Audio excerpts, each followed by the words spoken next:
Welcome back, warrior. Okay, we are officially coming to you with one more member in our family. I have a new sister-in-law, so we went to California, and my brother got married. Well, my youngest brother got married, and so now we're all married in the family. So that's kind of fun. We're reading Judges chapter 15, and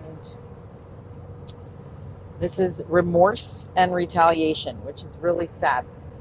So Samson returns to his wife unaware that she had been given to another man. Now, this is kind of sad, right? And he arrived in time of wheat harvest, which means that the grain was gathered in the fields to dry. Samson arrived and asked to see his wife, but was told that her father had given her to Samson's companion, like a best man or something. And Josephus, he's like a really well-known scholar, writes about the Old Testament. Anyway, he wrote that the companion was the person who had first introduced Samson to his wife. And so that's sad. So the father likely thought that his daughter's betrayal of Samson, because remember, she betrayed him with, like, when he told her what the lion and the honey meant, and then the guys, like, the bet that they had, Samson had to pay out. Anyway, so because the dad thought that the betrayal was unforgivable to Samson, before he even got back or even asked, he sought another suitable husband for his daughter. Like, that's crazy. So Samson returned for his wife, and the father offered her younger sister to Samson instead. Dang. That would be sad. And within the family, like, what? Like, maybe he should just find somebody else altogether. Like, don't do that to the family. Like, that's just messing up your family even more. Like, okay, you just did this, and now we're going to have, like, worse stuff done. So anyway, we're going to read about that. So verse 1, but it came to pass hold on, let me zoom in because I don't have my glasses. Okay. But it came to pass within a while after, in the time of wheat harvest, that Samson visited his wife with a kid. And he also said, I will go in to my wife into the chamber. But her father would not suffer him to go in. And her father said, I verily thought that thou hast utterly hated her. Therefore I gave her to thy companion. Is not her younger sister fairer than she? Take her, I pray thee, instead of her. Come on, Dad, the worst. And Samson said concerning them, now shall I be more blameless than the Philistines, though I do them a displeasure.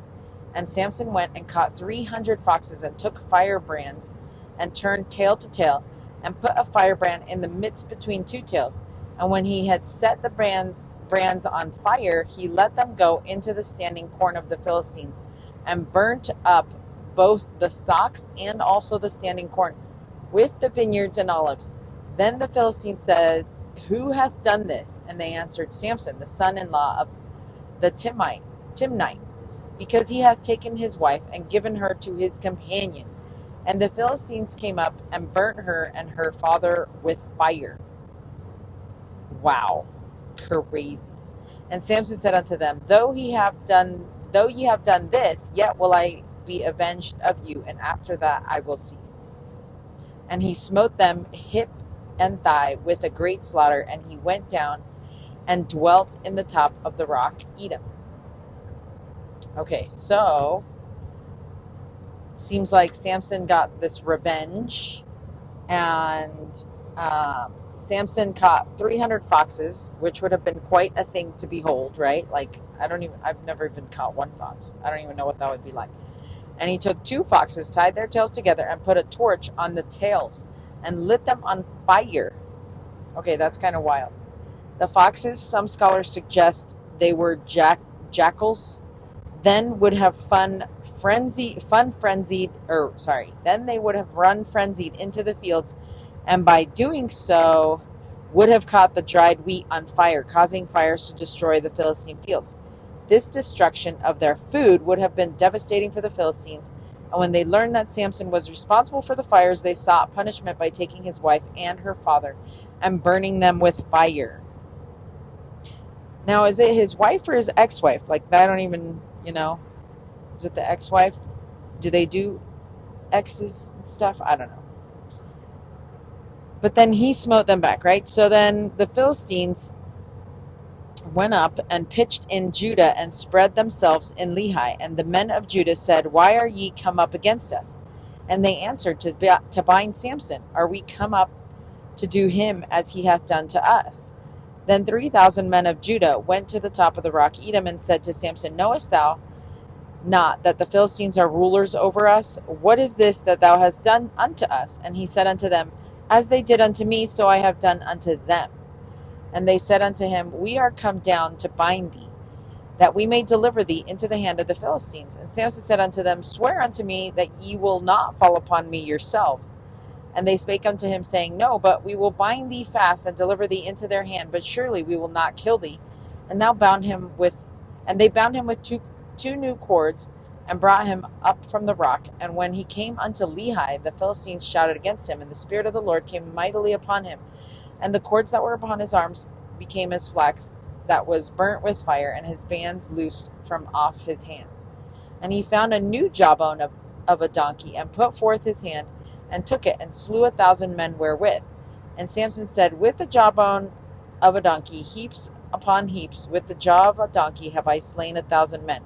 And it came to pass that when he had made an end of speaking, that he cast away the jawbone of his hand, and called that place Ramoth Lehi.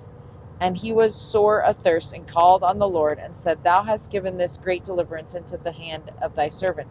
And now shall I die for thirst, and fall into the hand of the uncircumcised. It's like he does this great thing, and then it's like, well, I guess I'm just going to die of thirst now, right? Instead of like dying a warrior, it's like, I'm just going to die because I'm thirsty. Kind of sounds like our teenagers.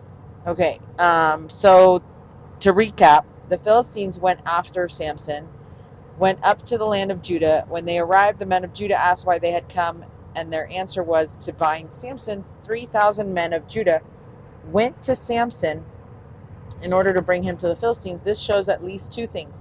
First, they were all aware of Samson's strength and thought that 3,000 men would be needed for this job. Second, Judah was afraid of the Philistines and were willing to betray their own judge to please them. The men of Judah told Samson, We are come down to bind thee, that we may deliver thee into the hand of the Philistines. Yeah, so the Philistines were very I guess, they instilled fear in people. And then when he was brought to the enemy, the Spirit of the Lord came mightily upon him, and the cords that were upon his arms became as flax that was burnt with fire, and his bands loosed from off his hands. Flax is a plant fiber used to make linen. When burnt with fire, it would have no strength. The new cords that were upon Samson proved nothing compared to his strength, and he was able to burst through them easily. This is what the Old Testament Seminary Teacher Manual says about the phrase, the Spirit of the Lord. It says, when we speak of someone having the Spirit of the Lord, we are usually referring to someone who is faithful and obedient and therefore close to God. However, as used here referring to Samson, the phrase seems to acknowledge Samson's remarkable physical strength, which came as a gift from God. The scriptures give credit to the Lord, the true source of Samson's gift, by saying the Spirit of the Lord came mightily upon him. But this does not necessarily mean that the Lord prompted or approved of Samson's actions. Sometimes Samson used his gift of strength properly, and sometimes he didn't. End quote. Old Testament Seminary Teacher Manual. Okay. Oh, I'm just reading the scriptures, miss. Oh, man, that's too bad. Should we charge it? Okay, so it seems that Samson is kind of like us sometimes. Sometimes we use our gifts for good, and sometimes we use our gifts not for good. And so we can kind of relate, right? Okay, so it says that Samson went on and he kind of boasted about slaying 1,000 men using a jawbone of a donkey. And it wasn't dried yet, is what it says. And so, because usually a bone would become brittle if it was dry. But because this bone was not yet dry, he could use it as a weapon, which is interesting. I never knew that. But I mean, it makes sense. And then after Samson had reveled in his victory, he found himself thirsty. And it was then he called upon the Lord, for even with all of Samson's strength, he could not produce water to quench his thirst. Isn't that interesting? It's like, oh, sure, now you want the Lord to help you after using your gift for not the best idea. So Josephus, he says this, quote, upon this slaughter, Samson was too proud of what he had performed, and said that this did not come to pass by the assistance of God, but that his success was to be ascribed to his own courage, and vaunted himself that it was out of a dread of him that some of his enemies fell, and the rest ran away upon his use of the jawbone. But when a great thirst came upon him, he considered that human courage is nothing, and bare his testimony that all is to be ascribed to God, and besought him that he would not be angry at anything he had said, nor give him up into the hands of his enemies, but afford him help under his affliction, and deliver him from the misfortune he was under. Accordingly, God was moved with his entreaties, and raised him up a plentiful fountain of sweet water at a certain rock. End quote. Okay, so let's see where we're. Okay, so we're in verse 19. And God clave an hollow place that was in the jaw, and there came water thereout. And when he had drunk, his spirit came again, and he revived. Wherefore he called the name of thereof En-Hakkore, which is in Lehi unto this day. Okay, maybe they still have that now. And he judged Israel in the days of the Philistines 20 years. Okay, so some thought starters would be, what have you recognized are Samson's strengths, and what appeared to be his weaknesses? And what wisdom can we gain from his story?